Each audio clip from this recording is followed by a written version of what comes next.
Fish ஃப்ரைக்கு எப்போ ஒரே மாரி மசாலாவ ட்ரை பண்றீங்களா? இந்த மாரி மசாலாவ ட்ரை பண்ணி பாருங்க. ரொம்பவுமே ஹெல்த்தியாவும், டேஸ்டியாவும் இருக்கும். கடையில வாங்கக்கூடிய ஃபிஷ் ஃப்ரை பவுடர்லாம் எதுவும் யூஸ் பண்ணாம, வீட்ல இருக்கக்கூடிய பொருட்கள வச்சு ரொம்பவுமே ஹெல்த்தியா, சிம்பிளா, டேஸ்டியா எப்படி ப்ரிப்பேர் பண்றதுன்னு பார்க்கலாம்.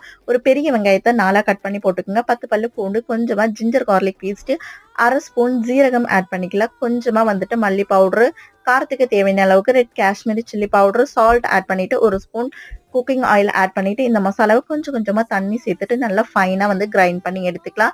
இந்த மசாலா வந்துட்டு 1 1/2 கிலோ மீனுக்கான அளவு. மசாலாவ பிளேட்ல நல்லா ஈவனா அப்ளை பண்ணி விட்டுட்டு, மீன் பீசஸ ஆட் பண்ணிட்டு நல்லா கையாலேயே மசாலா பெரட்டிக்கலாம்.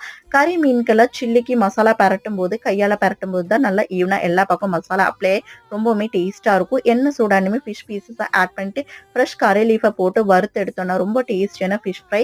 ரொம்பவுமே ஹெல்த்தியான மசாலா. எந்த ஆர்டிபிஷியல் பவுடர்ஸ் எல்லாம் யூஸ் பண்ணாம ரொம்ப டேஸ்ட்டா இருக்கும். ட்ரை பண்ணி பாருங்க. இந்த மாரி ஒவ்வொரு டிஷ்க்கும் நம்மளோட சேனல் சப்ஸ்கிரைப் பண்ணி